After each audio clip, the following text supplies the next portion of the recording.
अस्सलाम वालेकुम and welcome to fast sports. You are watching golden boot. I am your host Ali Mirza और मेरे साथ मौजूद है सहरयाब अफरीदी। आइए नजर डालते हैं प्रोग्राम में आज की टॉप स्टोरीज पर। टॉप 4 पोजीशन में फिनिश करने वाली टॉटनहम को किया चैंपियंस लीग की दौड़ से बाहर। लजानिया पर क्या इल्जाम लगाया गया था, इस पर एक दिलचस्प रिपोर्ट। मेसी अब क्या वाकई रियल मैड्रिड में खेलते हुए नजर आएंगे? क्या मेसी बार्सिलोना जाने की बजाय रियल मैड्रिड को तरजीह दे रहे हैं? जानिए आज के प्रोग्राम में। मोइसेस काइसेडो अपनी बेहतरीन परफॉर्मेंसेस की वजह से प्रीमियर लीग के बड़े क्लब की पहली चॉइस बन गए। फेरन युगलर की डोमेस्टिक फुटबॉल से चैंपियंस लीग तक के सफर की कहानी जानेंगे आज गोल्डन बूट में। और पाकिस्तान फुटबॉल फेडरेशन की तरफ से आई बड़ी खबर। पाकिस्तान के तमाम नौजवान फुटबॉल प्लेयर्स के लिए एक बड़ी खुशखबरी। क्या है वो खुशखबरी, देखिए इस पर तफसील आज के प्रोग्राम में। यूवेंटस के पाल पोग्बा को की किसने बहुत बड़ी ऑफर, क्या इसको करेंगे कबूल? यावी का बार्सिलोना इंतजामिया के हवाले से एक अहम इंकशाफ सामने आ गया। और मैनचेस्टर यूनाइटेड के इंटर मिलान के स्टार गोलकीपर को खरीदने की कोशिशें और भी तेज।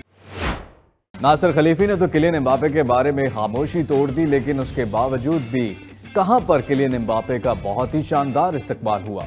जानिए ये सब कुछ आज गोल्डन बूट में।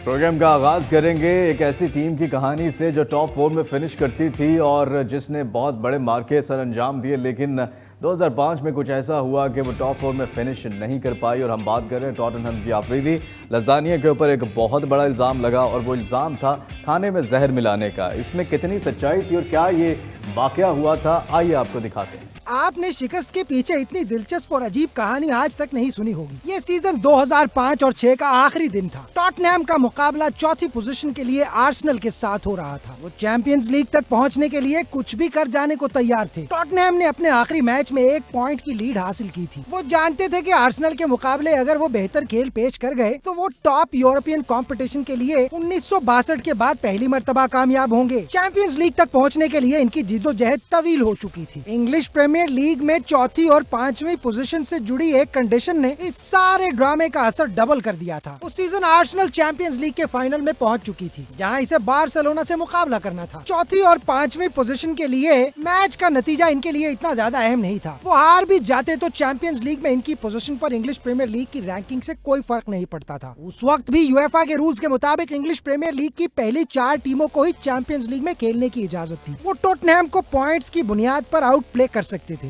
दोनों को अपने सीजन का आखिरी मैच खेलना था। अपने आखिरी से पहले मैच में जब टॉटनहम ने बोल्टन को 0 के मुकाबले में 1 गोल से हराया तो बहुत से शायकीन ने आर्सेनल के खिलाफ बार्सिलोना को चैंपियंस लीग के फाइनल में सपोर्ट करने के लिए बार्सिलोना की जर्सियां पहनकर मैच देखा। मद्दाह तो बार्सिलोना की हिमायत में गाने भी गुनगुना रहे थे। बार्सिलोना ने पेरिस में होने वाले फाइनल में हतमी तौर पर फतह हासिल कर ली, मगर उस वक्त ये कोई नहीं कह सकता था। आर्सेनल ने अपने आखिरी मैच में विगन एथलेटिक की अपनी होम ग्राउंड में मेजबानी करनी थी, जबकि टॉटनहम को वेस्ट हैम के खिलाफ खेलने के लिए अपटाउन पार्क जाना था। डच फुटबॉल मैनेजर मार्टिन जोल और उनके टॉटनहम के खिलाड़ियों के लिए हालात वहां बेहतर नहीं थे, और तो और शायद वो किसी नागहानी आफत के लिए तैयार भी नहीं थे। क्लब इंतजामिया ने फैसला किया कि वो उस रात किसी प्राइवेट होटल में कयाम करेंगे। लंदन में होने वाले मैचेस के लिए भी ये एक ऐसी जगह थी जहां लोगों का आना जाना लगा रहता था। उस रात खिलाड़ियों ने एक प्राइवेट कमरे में बुफे किया। उन्हें खाने में गोश्त, पास्ता, चिकन और लजानिया पेश किया गया। अगली सुबह खिलाड़ियों की सेहत पिछली रात का फसाना बता रही थी। सुबह प्लेइंग 11 में से 10 खिलाड़ियों ने शिकायत की कि उन्होंने रात बहुत मुश्किल में गुजारी। Edgar Davids, Teemu Tainio, Robbie Keane, Michael Dawson, Michael Carrick, Callum Davenport, इन तमाम खिलाड़ियों ने कहा रात को तो जैसे खाना खाने के बाद हमारे पेट में आग लग गई थी। ऐसा महसूस हो रहा था जैसे कोई बार बार इस आग पर पेट्रोल छिड़क कर इसे भड़का रहा है। मुतअद्दिद खिलाड़ियों के ऐसा कहने पर क्लब इंतजामिया ने मैच को इल्तवा पजीर करवाना चाहा। क्लब ने तो ये भी चाहा कि मैच मनसूख हो जाए। इस सिलसिले में पुलिस तक की खिदमत हासिल कर ली गयी। क्लब इंतजामिया चाहती थी कि इस बात का पता लगाया जाए कि खाने में कोई जहरीली दवाई तो नहीं मिला रखी थी। इंग्लिश प्रीमियर लीग ने अपने प्रीमियर सेक्रेटरी के हमराह एक माहिर गिजायत और एक डॉक्टर को मुआयना करने उस होटल भेजा। पुलिस ने जांच पड़ताल की। वेस्ट हैम को मैच देर से शुरू करने में कोई एतराज नहीं था, मगर वो मद्दाहों के रद्द अमल से परेशान हो रहे थे। पुलिस देर से मैच शुरू करने की इजाजत नहीं देना चाहती थी। दूसरी जानिब वेस्ट हैम किसी और दिन भी ये मैच खेलने को तैयार थी, मगर इससे अगले हफ्ते में होने वाले FA कप का शेड्यूल मुतासिर होने का खदशा था। इंग्लिश लीग में आखिरी दिन तमाम मैचेस एक ही वक्त पर शुरू होना थे। प्रीमियर लीग ने इस सूरत हाल पर तबसरा करते हुए कहा कि टॉटनहम की सूरत हाल इतनी खराब मालूम नहीं हो रही कि मैच को मनसूखी की जानिब ले जाया जाए। मैच खेला तो गया मगर इसमें कई तरह के शकूक व शुबात शामिल थे। टॉटनहम को तो कई मुज़हका खेज जुमले भी सुनने को मिले। किसी ने कहा लगता है आर्सेनल का कोई फैन इस होटल के किचन में भी काम करता है। क्लब के उस वक्त के सपोर्टिंग डायरेक्टर डेमियन कमोली ने कहा बस में सवार तमाम खिलाड़ी ट्रेनिंग रूम तक पहुंचने पर उल्टियां कर रहे थे। वार्म अप के बाद किसी खिलाड़ी से खड़ा भी नहीं हुआ जा रहा था। टॉटनहम के ड्रेसिंग रूम में तबाही मच चुकी थी। माइकल कैरिक को तो मैनेजर की बात मुकम्मल होने से पहले ही दौड़कर बाथरूम जाना पड़ा। नतीजतन वही हुआ जिसकी उम्मीद की जा सकती थी। टॉटनहम हार गया। माइकल कैरिक जैसा अनथक मेहनती भी मैच के पहले घंटे में कई दीगर खिलाड़ियों के हमरा रिप्लेस कर लिया गया। टॉटनहम मैच हार चुका था मगर ग्राउंड के बाहर का हंगामा अभी खत्म नहीं हुआ था। दूसरी जानिब आर्सेनल ने अपना मैच 4-2 से बआसानी जीत लिया। डेनियल लेवी और डेमियन कमोली ने टॉटनहम की क्लब इंतजामिया को खिलाड़ियों के तिब्बी मुआयने का मशवरा दिया। क्लब इंतजामिया ने एतराज उठाया कि टॉटनहम के साथ अच्छा सुलूक नहीं किया गया। टॉटनहम क्लब इंतजामिया की इस दरख्वास्त को दो पहलुओं से जांचा गया। पहले मरहले में होटल का खाना और पेश किया जाने वाला लजानिया तहकीकाती टीम को दिया गया। इसके बाद खिलाड़ियों के तिब्बी मुआयने का भी हुक्म दिया गया। तिब्बी टीम ने पता लगाया कि खाने में जहर के कोई आसार नहीं थे मगर एक नोरा वायरस नामी जरसूमे की शनाख्त हुई जिसे खिलाड़ियों की बीमारी की वजह बताया गया। होटल पर लजानिया गेट नामी इस स्कैंडल के नतीजे में लगाए जाने वाले इल्जामात रद्द कर दिए गए। क्लब के वाइस प्रेसिडेंट ने इंग्लिश प्रीमियर लीग के एग्जीक्यूटिव चीफ रिचर्ड स्कूडामोर से बात की मगर बहुत देर हो चुकी थी। लीग इंतजामिया ने कहा हमसे जो कुछ हो सका हमने किया। डेनियल लेवी और टॉटनहम प्रीमियर लीग में नाकाम हो गए। वो उस सीजन में 5वें नंबर पर आए और चैंपियंस लीग से भी बाहर हो गए। इस वाक़े के बाद उन्हें 4 साल का अरसा लगा जिसके बाद वो एक मर्तबा फिर चैंपियंस लीग तक रसाई हासिल करने में कामयाब हुए। जी हाँ, बहुत ही शानदार रिपोर्ट आपने देखी। और अफरीदी टॉटनहम जो है वो लजानिया उनको लगा कि जहर है उसके अंदर और फिर देखा गया कि वो एक जरसूमा था जिसकी वजह से ये सब कुछ हुआ। अभी उसके बाद अभी भी जो टॉटनहम की पोजीशन है वो फिनिश नहीं कर पाती चौथे नंबर पे टॉप 4 में। क्या अभी भी कोई खाने में जहर मिलाता है या मिला दिया जाता है या फिर ये अब कुछ चेंजेस भी नज़र आई हैं उनकी टीम में होते हुए? आपको लगता है इससे मज़ीद नीचे चली जाएगी या कुछ बेहतरी के आसार नज़र आ रहे हैं आप? अच्छा, जैसे अब कॉन्टे जो इनके मैनेजर थे उसने वो जो प्रेस कॉन्फ्रेंस की जिसमें कहा कि ये क्लब कुछ जीत ही नहीं सकता और इनके प्लेयर्स में कैपेसिटी नहीं है और जब इनको आप हार्ड वर्क के लिए कहते हो तो सारे जो हैं वो गैंग अप कर लेते हैं। तो उस प्रेस कॉन्फ्रेंस के बाद लगा कि शायद उसने झंझोड़ दिया है क्लब को और कुछ बेहतरी हो सकती है, लेकिन उन्हीं को मतलब सैक कर दिया गया। और जो प्लेयर्स का डोमिनेंस थी, जो प्लेयर्स का पावर है टॉटनहम में, वो रिवील मतलब वो उस तरह से वापस रहा। और बाद में हमें यही सिचुएशन नज़र आई कि अभी ऑस्ट्रेलियन मैनेजर को असाइन कर दिया है पोस्टकोग्लू को। अब देखते हैं कि एक अननोन नेम है। सक्सेस तो उनके छोटे क्लब्स के साथ ही है। अब बड़े प्रीमियर लीग में कंपटीशन भी ज़्यादा है। अब हैरी केन पिछले सीज़न भी आप देखें जो यही सीज़न ख़त्म हुआ है उसमें second top goal scorer Harry Kane 30 goals अगर आपका स्ट्राइकर कर रहा है और आप फिर भी टॉप 4 में भी फिनिश नहीं कर पा रहे और आपके पास कॉन्टे जैसे मैनेजर हैं जो कि हर क्लब में जाके ट्रॉफीज जीते हैं। इवन ये जो क्लोजेस्ट जब आए थे ट्रॉफी जीत रहे हैं, लीग कप का फाइनल तक जोजे मोरिन्यो ने इनको पहुंचा दिया था। फाइनल से 2 दिन पहले जोजे मोरिन्यो को सैक कर दिया। तो अगर वो 2 दिन रह जाते तो शायद एक ट्रॉफी अब आपको लग रहा है कि जो बड़े बड़े जो प्लेयर्स हैं जो गैंग अप कर लेते हैं या कुछ इस तरह का मामला अभी नजर आए हैं तो इनको टीम में से कुछ निकालने पड़ेंगे प्लेयर्स और उसके बाद ही कुछ बेहतरी होती नजर आएगी? बिल्कुल ऐसी ही है और इसके बगैर पॉसिबल ही नहीं है। एक तो डेनियल लीवी जो बड़े अरसे से क्लब को चला रहे हैं, या तो वो स्टेप डाउन कर लें या वो अपनी पॉलिसी बदल लें, क्योंकि इवन जो अभी इनको ये मैनेजर अननोन एक मैनेजर इन्होंने साइन किया है, इससे पहले इन्होंने बड़े मैनेजर्स को नगल्समैन को भी इन्होंने परसू किया और पोचेटिनो को दोबारा परसू किया, लुइस एनरिको, जितने भी बड़े मैनेजर्स अवेलेबल थे सबको, और सब ने इनको ना की। और ना की वजह यही थी कि हर मैनेजर चाहता था कि उनको पावर दिया जाए ताकि वो अपनी टीम बना सकें और फिर डिलीवर कर सकें। अब आप हाथ और पैर बांध के एक मैनेजर को कहते हैं कि आप सक्सेस लेके आओ, तो वो कैसे कर सकता है? अब जैसे पेप गार्डियोला का फॉर्मूला है, पेप गार्डियोला पहले सारी जो अथॉरिटी है वो लेता है अपने हाथ में उसके पास जब अथॉरिटी आती है तभी वो डिलीवर कर पाता है। चलो देखें कि अब टॉटनहम के साथ फ्यूचर में क्या होता है। यहाँ पर एक छोटी सी ब्रेक का वक्त हुआ चाहता है। Welcome back to golden boot और अब बात करेंगे हम मेसी की। और ये जो मेसी हैं ये है टर्किश मेसी, जिन्होंने बार्सिलोना में जाने की बजाय रियल मैड्रिड जाने में जो है वो आफियत समझी और उसी को तरजीह दी है। आर्डर गुलर की बात कर रहे हैं हम, जो कि बड़े ही ज़बरदस्त प्लेयर हैं और टर्किश लीग में बड़ी ज़बरदस्त इनकी परफॉर्मेंसेस भी हैं। जी हाँ, ऐसे लगता है फ्यूचर में मेसी की रिप्लेसमेंट तो हमें देखने को अब मिल ही गई है। आर्डर गुलर क्या ही प्लेयर हैं और क्या ही ज़बरदस्त परफॉर्मेंसेस उनकी तरफ से आपने देखा। थोड़ा सा बताइए इनके बारे में, क्योंकि टर्किश लीग में खेलते हैं तो बहुत कम लोग हैं जो इनके बारे में जानते हैं। अगला सवाल बाद में करूँगा, लेकिन पहले इनकी थोड़ा सा स्टार्ट के बारे में बताइए। एक्चुअली में ये अभी एकदम से ही लाइमलाइट में आ गए हैं जब रियल मैड्रिड ने साइन कर लिया, लेकिन ये टर्किश लीग में फेनरबाचे के लिए खेलते हैं और 1-2 सीज़न उनके साथ उन्होंने खेला। उससे पहले अनकरा की एक लोकल टीम में खेलते थे और 15 साल की उम्र में ही मतलब यंग एज में ही फेनरबाचे की यूथ टीम में चले गए, क्योंकि उन्होंने स्कॉट्स ने जो उनके स्काउट्स थे उन्होंने स्पॉट कर लिया था इनके टैलेंट को और यंग एज में ही फेनरबाचे आ गए। तो ये अब रियल मैड्रिड में पहुंच गए हैं, जबकि किलियन एम्बापे जैसे प्लेयर्स जो हैं वो भी रियल मैड्रिड अभी नहीं जा सके। कभी ट्रांसफ़र फी का मसला, कभी कुछ मसाइल। इतनी कम उम्र में आप एक बिल्कुल अननोन से आप एक ऐसे क्लब में चले जाते हैं जिसमें आना हर खिलाड़ी का एक ख्वाब है। ये क्या माजरा है?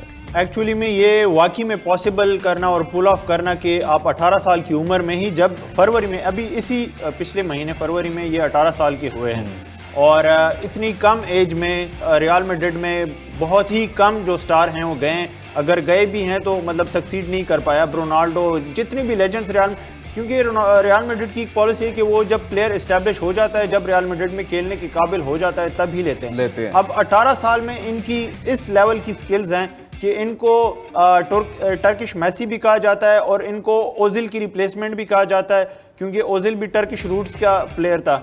और इवन इन्होंने जब अपना पहला मैच खेला था फेनरबाचे के लिए, डेब्यू किया था 16 साल की उम्र में, तो ओजिल, क्योंकि तब फेनरबाचे के लिए खेलते थे, ओजिल को रिप्लेस करके ही वो मैदान में आए थे। और उसी मैच में इन्होंने गोल भी स्कोर किया था। और 16 साल की उम्र में फेनरबाचे के लिए भी खेलना बहुत बड़ी अचीवमेंट है। और इनके मैनेजर ने जब प्रेस कॉन्फ्रेंस में बताया कि आप इतने छोटे बच्चे को कैसे स्टार्ट करवा सकते हैं, तो उन्होंने कहा कि ये मैंने इनको खेलते हुए देखा है ट्रेनिंग सेशंस में और यू टीम के लिए, ये प्रॉपर एक मैच्योर प्लेयर बन चुका है और 16 साल में ही वो ट्रेड रियल मैड्रिड में आ गए हैं, खरीद लिया है। तो ये बहुत बड़ी, रियल मैड्रिड ने अगर ऐसा प्लेयर लिया अपनी टीम में तो ज़ाहिर है उनकी भी नज़र थी और आउट ऑफ द बॉक्स जाकर उन्होंने ये डिसीजन लिया, वरना ऐसे प्लेयर्स को वो नहीं लेते। क्या आगे फ्यूचर देखते हैं आप आर्डर गुलर का? क्या ये आने वाले वक्त के मेसी नज़र आते हैं और अब टक्कर पड़ेगी किलियन एम्बापे और अर्लिंग हालैंड, क्योंकि जो इनकी स्किल्स हैं वो हमें उन दोनों प्लेयर्स में देखने को नहीं मिलती? जी बिल्कुल, अब ये क्वेश्चन है और इसका हमें जल्द ही आंसर मिल जाएगा। अब थोड़ी सी व्यूअर्स आपको स्टोरी बताऊं कि कैसे इन्होंने रियल मैड्रिड को चूज़ किया और बार्सिलोना। अब बार्सिलोना की जो इवन मतलब टीम मैनेजमेंट थी वो उधर पहुंच के इनके क्लब के साथ नेगोशिएट कर रही थी, लेकिन इन्होंने अपने क्लब को मैसेज किया कि मैं बार्सिलोना में नहीं, मैं रियल मैड्रिड में जाना चाहता हूं। रियल मैड्रिड इंटरेस्टेड तो थी पहले, लेकिन सिचुएशन को देख रही थी कि कहां फोल्ड करेगा। फिर जब इन्होंने खुद ही ख्वाहिश जाहिर की कि रियल मैड्रिड में जाना चाहता हूं, तो रियल मैड्रिड पर आई और इनके सिग्नेचर्स के लिए 17.5 मिलियन इनकी रिलीज क्लॉज फेनरबाचे के साथ थी। तो अब फेनरबाचे ने कहा कि जो भी क्लब खरीदेगा उनको रिलीज क्लॉज पूरी की पूरी देनी पड़ेगी। रियल मैड्रिड ने कहा आपकी 17.5 है, हम आपको 20 मिलियन प्लस बोनसेस देंगे, ताकि ये जो पूरा ट्रांजिशन है वो स्मूथली पॉसिबल हो सके।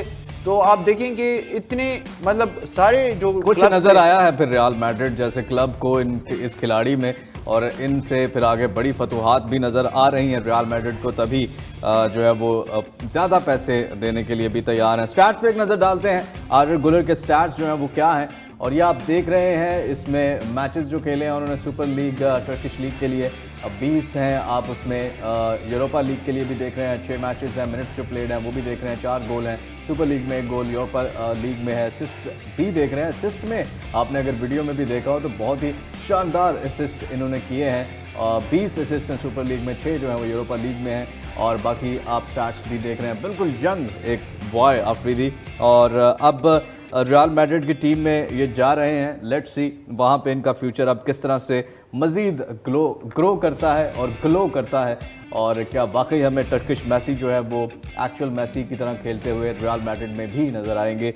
नेक्स्ट हम बात करेंगे मोइसेस काइसेडो की, और मोइसेस काइसेडो जो हैं वो अब एक बड़े क्लब की पहली चॉइस बन गए हैं आफरीदी, ब्राइटन के ये प्लेयर। और थोड़ा सा आप बताइए मोइसेस काइसेडो के बारे में उन फैंस को, उन लोगों को जो इनके बारे में कम जानते हैं।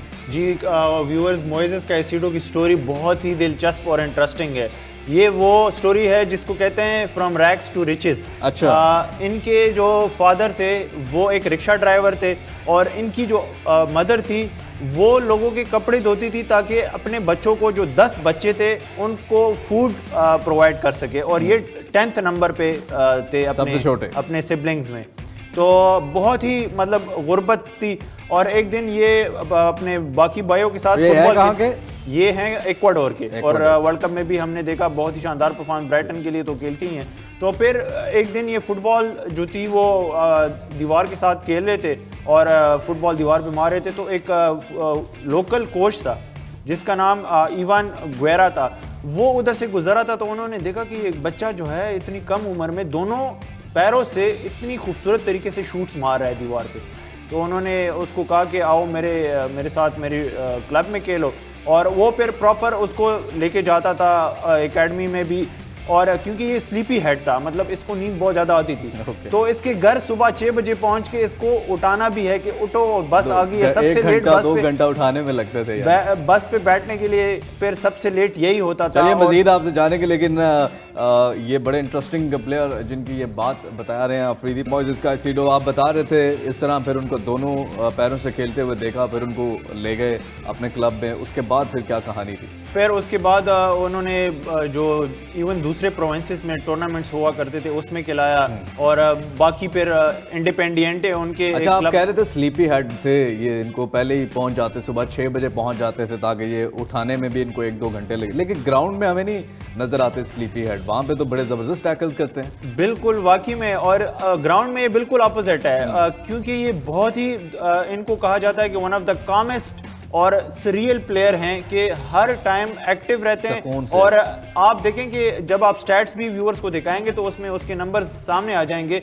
लेकिन एक नंबर जो मैं अभी बताना चाहता हूं कि अभी इस प्रीमियर लीग में, बल्कि आप टॉप 7 जितने भी यूरोपियन लीग्स हैं उसमें मोस्ट टचेस, मतलब जो सबसे ज्यादा बॉल को टच किया है इस सीजन, तो वो काइसेडो ने किया है। ठीक है। अच्छा, किस क्लब की अब पहली चॉइस बन गया, थोड़ा सा बताएं इस बारे में।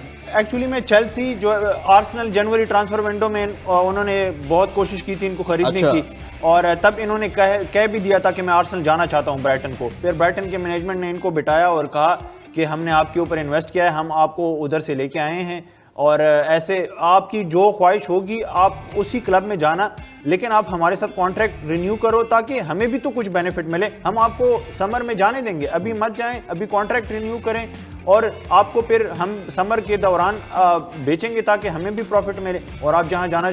अब 100 मिलियन का प्राइस टैग लगा दिया है। अच्छा। ब्राइटन है, तो आप देखेंगे 100 मिलियन के कैलिबर के खिलाड़ी हैं।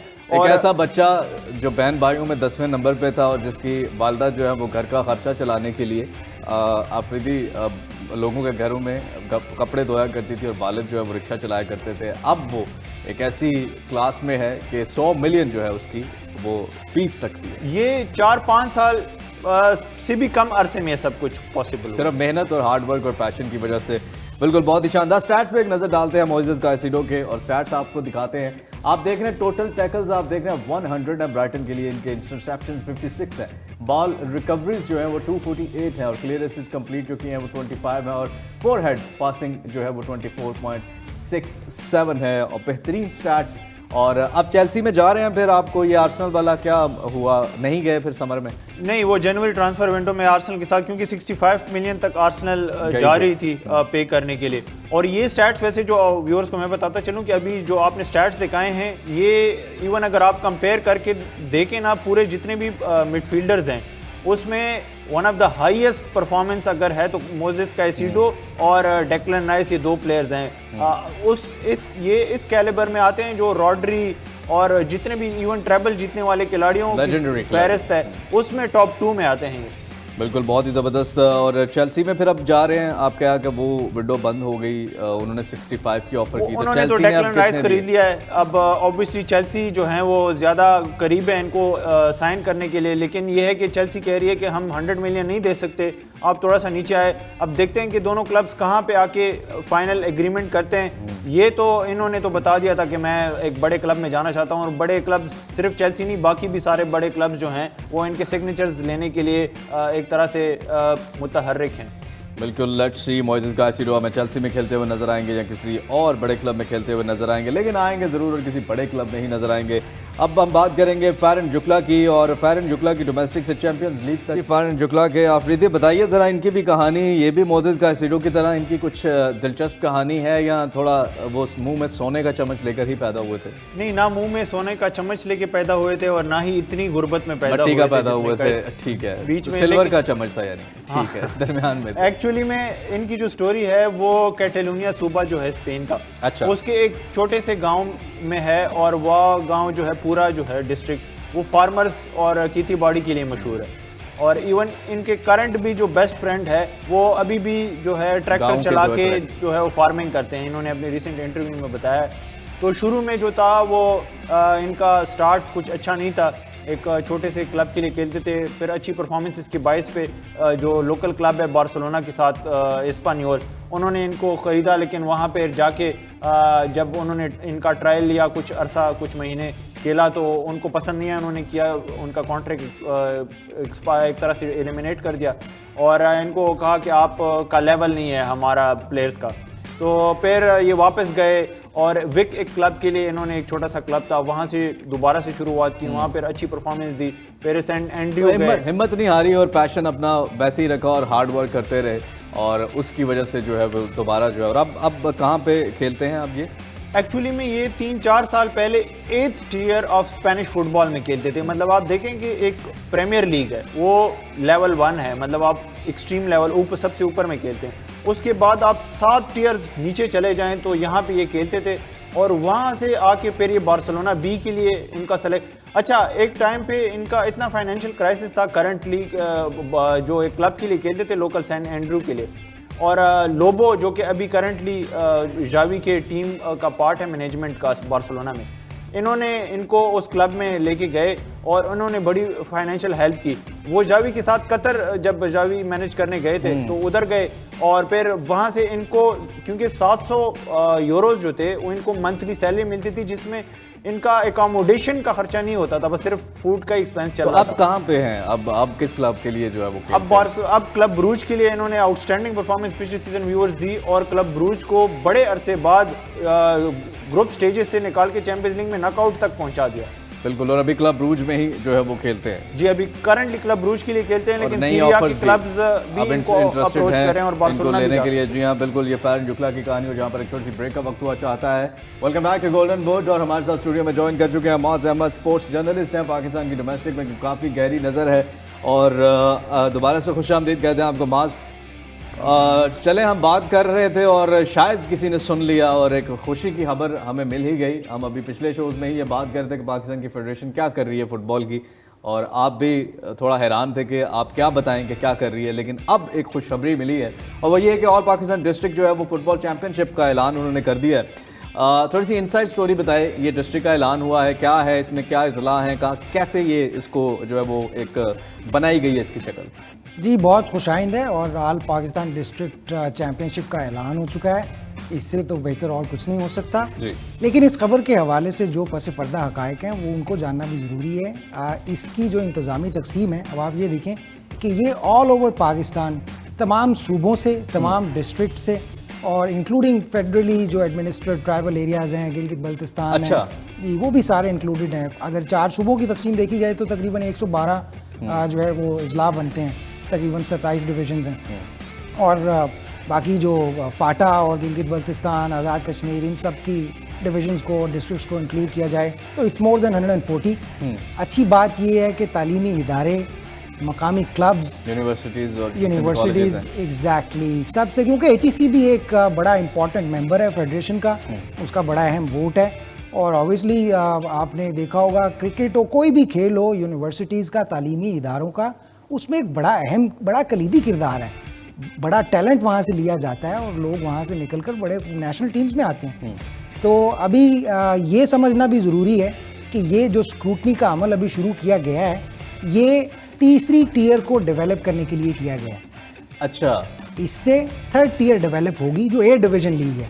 अच्छा, ठीक। उसके बाद ये डिपार्टमेंट्स में प्लेयर्स की रिक्रूटमेंट होगी, वो प्लेयर्स को ले लेंगे, फिर वही टीम्स जो हैं वो सेकंड टियर को क्वालिफाई करने के लिए नेशनल कप के लिए कम्पीट करेंगी। एग्जैक्टली, और फिर anybody from them will go to the top tier which is Pakistan premier league. Okay, it will take some time, but ये एक शुरुआत तो हो गई है, अच्छी शुरुआत हो गई है। Definitely. और इंशाल्लाह हमें ऐसा टैलेंट भी जो है वो व्यूवर्स देखने को मिलेगा, क्योंकि पाकिस्तान में आप भी जानते हैं, सभी जानते हैं, बल्कि पूरी दुनिया जानती है कि जो टैलेंट प्रोड्यूस होता है वो शायद ही दुनिया के किसी खत्ते में ऐसा टैलेंट प्रोड्यूस होता हो। और अब हम बात करते हैं विमेंस फुटबॉल की कारकर्दगी रिसेंट पास्ट में बहुत ही बेहतरीन रही है और काफ़ी हमें कुछ गुड न्यूज़ भी उनकी तरफ से देखने को मिली हैं और सुनने को मिली हैं। और यहाँ पर अब हम बात करेंगे कि अब जो है वो रिसेंट पास्ट के साथ अभी करंट उनकी क्या सिचुएशन है, माज नेक्स्ट क्या उनके प्लान्स हैं, आगे भी मैचेस हैं, इंटरनेशनल टूर्स हैं, थोड़ा सा बताइए उसकी कारकर्दगी के बारे में भी, क्या तैयारियां हैं और कैसे देखते हैं फ्यूचर पाकिस्तान वुमेन्स टीम का। जी हाँ जी, इसमें कोई शक नहीं है, मर्दों के मुकाबले में ख़वातीन की कारकर्दगी जो है वो बेहतरीन है, वो काबिल सताइश है।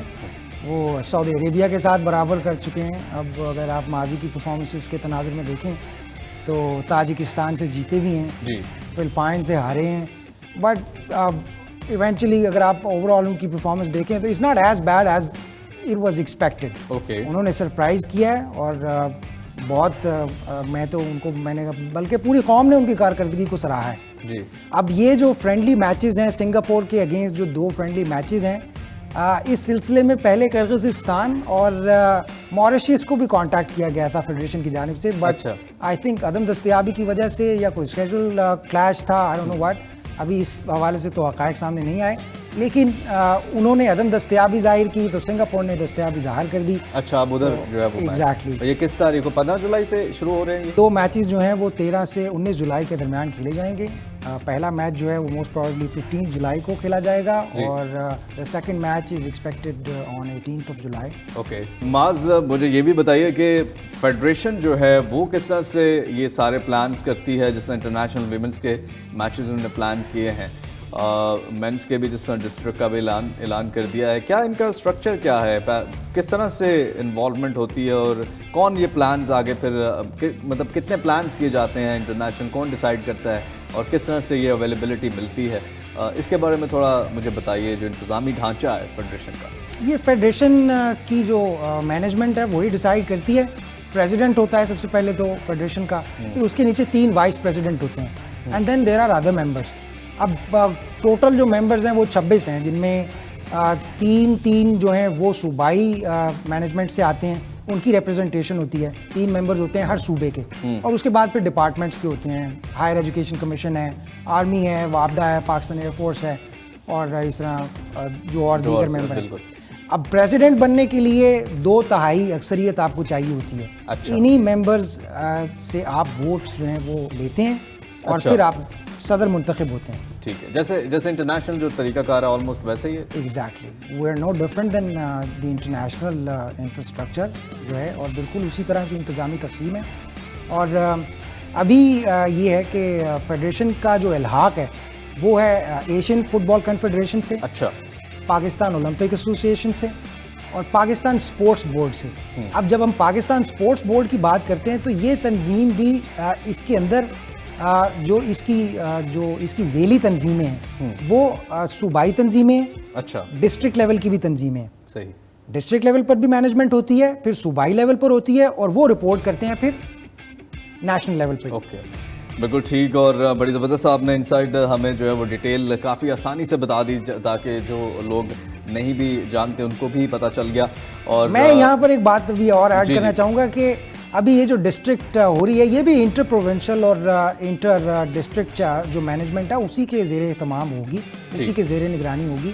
और ये जितना बड़ा पूल डेवलप हुआ है, अब जिस तरह अब लग रहा है ना, it's too good to be true, 140 से ज़ायद इजला हैं और 200 से ज़ायद क्लब्स की रिक्रूटमेंट, इस नंबर। चलें जी, अच्छा पाकिस्तान के लिए, और हमें भी वो देखने को मिलेगा टैलेंट जो हम नहीं देख पाते, लाइमलाइट में नहीं आ पाता, क्योंकि टैलेंट तो है और जब फेडरेशन इस तरह के स्टेप्स लेती है तभी हमें जो है वो ऐसा टैलेंट नज़र आता है। और उम्मीद करते हैं कि नियर फ्यूचर में हमें पाकिस्तान की एक मजबूत टीम जो है वो माज खेलते हुए नज़र आए, हमारी फ़ुटबॉल की टीम। और हमारी वुमेंस टीम को भी बेस्ट ऑफ लक कहेंगे, जो कि जा रहे हैं ये मैचेस खेलने के लिए एक अच्छी परफॉर्मेंस दे और इंशाल्लाह वापस फिर अच्छी परफॉर्मेंस लेके वापस आएँ। और बहुत शुक्रिया माज, आपको दोबारा हम स्टूडियो में बुलाएंगे और आपसे मज़ीद भी हम बात करेंगे। यहाँ पर एक छोटी सी ब्रेक का वक्त हुआ चाहता है। Welcome back to golden boot. और प्रोग्राम में अब वक्त हुआ चाहता है कुछ सोशल मीडिया पर नज़र डालने का, ट्वीट्स शामिल करेंगे प्रोग्राम में। सबसे पहली ट्वीट हमारे पास कौन सी आई आपको दिखाते हैं, और ये है नासिर अल खलीफी के बारे में। PSG के जो ऑनर है उन्होंने कहा we don't want to let the best player in the world leave for free, it's impossible. इन्होंने किलियन एम्बापे के बारे में ये कहा है। ये बात तो हम पिछले 2 हफ्तों से कह रहे हैं कि किलियन एम्बापे को फ्री में नहीं जाने देना चाहिए। रियल मैड्रिड अगर अभी पे कर रही है कि पैसे दे रही है, लेकिन अब इन्होंने जो है वो इतनी प्राइस टैग उनका रख दिया है, तो आपको ये नहीं लगता कि इनको ये भी सोचना चाहिए कि हम कुछ ज़्यादती कर रहे हैं कि इतने पैसे रख रहे हैं वर्ल्ड क्लास प्लेयर के ऊपर? तो ये भी एक ऐसी ही सिचुएशन में हैं कि उस प्लेयर को कोई ख़रीदे ही ना। हाँ, ये भी सिचुएशंस हैं। आपने जितना इसका वैल्यूएशन किया काफ़ी वैलिड है, लेकिन इसमें ये भी है कि एक तो इन्होंने भी ऑलमोस्ट 200 मिलियन से ऊपर ही पे किया था इनके लिए, अगर पूरा मिला के देख लें पैकेज। और दूसरा, अभी करंटली दुनिया के बेहतरीन प्लेयर बन गए हैं, इसमें कोई शक नहीं है कि अभी करंटली दुनिया में अगर नंबर 1 प्लेयर हैं तो वो किलियन एम्बापे हैं, उसके बाद ही बाकी एर्लिंग हालैंड और बाकी आते हैं। और दूसरा ये कि उस प्लेयर के लिए जो अभी करंटली जो मार्केट चल रही है और जिस हिसाब से प्लेयर्स की खरीदो फरोख्त हो रही है व्यूअर्स, उसमें आप देखें कि कोई भी प्लेयर जो है वो 70 मिलियन से तो कोई टीम नीचे बात ही नहीं करती, बेशक उनका एवरेज प्लेयर भी हो। डेक्लन राइस जो हैं काफ़ी वर्ल्ड क्लास इंग्लिश प्लेयर हैं, डिफेंसिव मिडफील्डर हैं, उसके लिए अगर 100 मिलियन पाउंड आर्सेनल दे सकती है तो किलियन एम्बापे के लिए 200 मिलियन या 250 मिलियन, उसमें मुझे कोई हैरत नहीं होगी। दूसरा ये मैं थोड़ा सा सिचुएशन क्लियर कर लूँ कि जो नासिर अल खलीफी हैं उन्होंने इंटरव्यू दिया है कि कोई भी प्लेयर अभी तक जो था वो क्लब से बड़ा था किलियन एम्बापे। नासिर अल खलीफी ने खुद ही उनको इतनी अथॉरिटी दे दी थी कि आप क्लब में ओनरशिप भी ले लो, आप अगर चाहो तो रिटायरमेंट के बाद मैनेजर भी बन जाओ, आप जो चाहेंगे वो प्लेयर्स हम खरीदेंगे। इन सारे शराइत पे किलियन एम्बापे के साथ डील हुई थी, उनका कॉन्ट्रैक्ट एक्सटेंड किया गया था, फ्रेंच प्रेसिडेंट को बीच में इन्वॉल्व कर दिया गया था। अभी जब उनको पता लग गया है कि एम्बापे जो किसी भी सूरत नहीं रोकेंगे और उनका जो बचपन का ख्वाब है रियल मैड्रिड के लिए खेलना, वो परसू करेंगे ही करेंगे। अभी उन्होंने कहा है कि कोई भी प्लेयर जो है क्लब से बड़ा नहीं है और उनके लिए दरवाजे खोले हैं, अगर वो जाना चाहते हैं तो जाएं, लेकिन हम फ्री में कभी भी नहीं बेचेंगे। जी बिल्कुल, चलें लेट्स सी, अब फ्री में तो नहीं बेचेंगे और अब अरसा बहुत कम है उनके पास, तो लेट्स सी क्या करते हैं। नेक्स्ट हमारे पास क्या है जी, आपको दिखाते हैं। नेक्स्ट ट्वीट हमारे पास है, Barcelona head coach Xavi has admitted his side are not able to sign the players they want due to financial constraints। अभी जो problems हैं financial, उसके बावजूद अब Xavi भी कह रहे हैं क्या ये अपनी आने वाली जो शिकस्त इनको नज़र आ रही है कुछ मैचेस में, उसका पहले से ही उन्होंने वो बता दिया है जी कि अगर हम हार जाएं तो हमारे तो फाइनेंशियल क्राइसिस हैं, हमारे तो मसाइल हैं, हम प्लेयर्स नहीं ख़रीद पा रहे। ये एक लूज़र की निशानी नहीं है? नहीं, ऑब्वियसली लूज़र की तो आप नहीं कह सकते। अगर लूज़र होते तो ला लीगा इन्हीं प्लेयर से इन्होंने जितवा के दिया है इस सीज़न। लेकिन ये ऐसा बयान देना, आप कह देते कि मतलब हम नहीं भी खरीदे लेकिन हम परफॉर्मेंस तो यूजुअली इनके प्रेस कॉन्फ्रेंस में जो थोड़ा सा रोने धोने वाला एक एलिमेंट हमेशा हमें नज़र आया है। इवन अगर आप पूरा सीज़न उठा के देख लें, बेशक वो ला लीगा के चैंपियंस व्यूअर्स बड़े बड़े बोल भी बोल देते हैं ना, ये जब बड़े बोल भी बोलते हैं और फिर बाद में जब हारते हैं तो रोना भी रोते धोते भी यही हैं और पहले धमकियां भी यही देते हैं।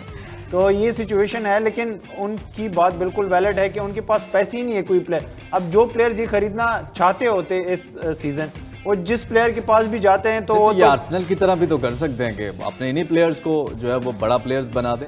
टैलेंट तो इनमें है और बार्सिलोना में टैलेंट की वैसे भी कमी नहीं होती, जो भी प्लेयर्स इनके पास आते हैं, तो क्या इन प्लेयर्स को नहीं बड़ा प्लेयर्स बनाया जा सकता? वाकई में ये बहुत वैलिड पॉइंट है आपका। और इवन इनकी अगर आप एकेडमी व्यूअर्स चेक करें, ला मासिया से ऐसे इनिएस्टा, जावी, पुयोल, मेसी, फैब्रिगास, इतने लेजेंडरी प्लेयर्स अभी ये जाएं ला मासिया और वहां पे देखें कि मेरी टीम में कौन से बच्चे या कौन सा टैलेंट जो है वो उस जगह को फिल कर सकता है, उन बच्चों को लेकर आए और टाइम लें 1 साल 2 साल का, तब तक इनके फाइनेंशियल मसाइल भी ख़त्म हो जाएंगे और अपने प्लेयर्स को भी ये रिकग्नाइज करवा लेंगे। और आंसू फाटे जैसे प्लेयर्स जो इनकी एकेडमी से निकले हैं, उनको अगर आप बेच रहे हैं तो उसकी जगह पे उसी को आप पॉलिश कर लें, पॉलिश करें, प्लेयर्स तो हैं, बिल्कुल ऐसे ही है। तो ये रोना धोना मुझे तो समझ नहीं आता यावी क्या। एनीवेज लेट्स सी क्या आगे इनकी स्ट्रेटजीज होती है। नेक्स्ट हमारे पास क्या है, आइए आपको दिखाते हैं। नेक्स्ट ट्वीट हमारे पास है और ये है फैब्रिजियो लेकर आए हैं। जी हाँ, Manchester United have improved their bid for Andre Onana, it's now worth 50 million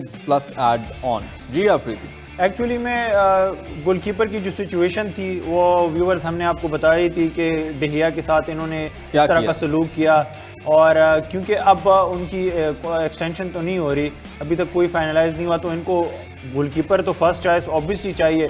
dean Henderson जो नॉटिंघम फॉरेस्ट को लोन पे दिया था वो वापस आ गए, लेकिन वो एक स्टार्टर के तौर पे आप उसे सीधा मैनचेस्टर यूनाइटेड में नहीं खिला सकते। दूसरा आप भी करंटली वो इंजर्ड भी हैं, तो अब बड़ा नाम जो है वो आंद्रे ओनाना ही है, जो चैंपियंस लीग के फाइनल में भी इंटर मिलान को जिन्होंने पहुंचाया था। लेकिन इतना बड़ा गोलकीपर आपको तो कम पैसों में तो मिलना नहीं है। तो अभी जो है वो इंटर मिलान ऑलमोस्ट 70 मिलियन के अराउंड मांग रही है। तो अब देखते हैं कि बात बनती है या नहीं बनती।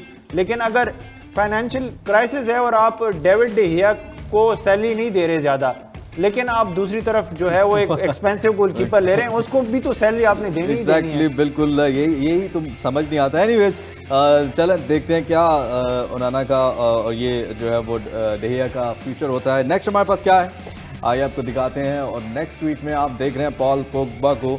Paul Pogba was informed of the lucrative offers arriving from Saudi Arabia but is reportedly not keen on a move। अच्छा ये क्या बात है, सऊदी प्रो लीग से ऑफर हुई है पोग्बा को और उन्होंने कहा कि नहीं, I am okay with Juventus.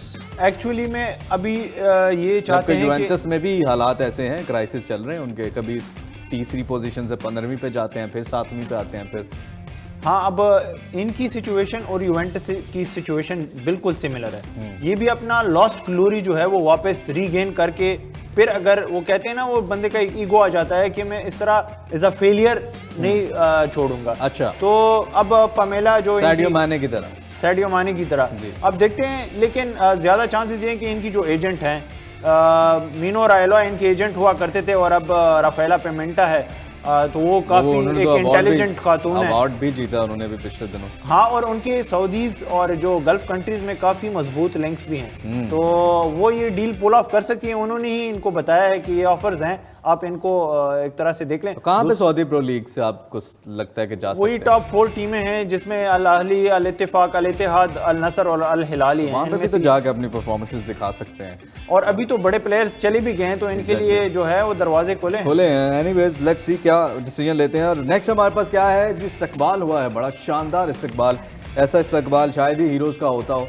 और ये इस्तकबाल हुआ है किलियन एम्बापे का, और ये वेलकम इनको किया है कैमरून के लोगों ने, उनकी नेशन ने। ये आप विजुअल्स भी देख रहे हैं, जैसे ही जहाज़ से उतरे हैं तो एक पूरी जो सिक्योरिटी थी वो भी थी, और उसके साथ जो आम लोगों की सिक्योरिटी थी, जो आम फैंस, वो भी एक सिक्योरिटी की तरह ही होते हैं किसी स्टार के लिए। ये देख रहे हैं आप, मोबाइल पे सेल्फीज बन रही हैं, वीडियोस बन रही हैं, और पूरे जो मीडिया कवरेज है उनको दी जा रही है। अफरीदी, कैमरून के लोगों का इतना प्यार किलियन एम्बापे के साथ। हाँ, ये एक पॉइंट है कि आप देखें कि ये इनका होम नेशन नहीं है, मतलब ये इनका अपना मुल्क नहीं है। फ्रांस की ये खिलाड़ी और कैमरून में इतनी वालहाना मोहब्बत इनको मिल रही है सिर्फ इस वजह से। बड़ी अच्छी कैमरून की फुटबॉल। हाँ, और सिर्फ इस वजह से कि इनके फादर जो थे उनकी पैदाइश जो है वो कैमरून की थी। तो पीछे रूट्स जो है वो रूट्स इनकी उसकी है, और इसीलिए वो अपने आबाई शहर, अपने वालिद का जो आबाई शहर है वहाँ दौरा उनको समझते हैं, और अपना जो है वो एक उनको फील होता है कि एम्बापे हमारा अपना है।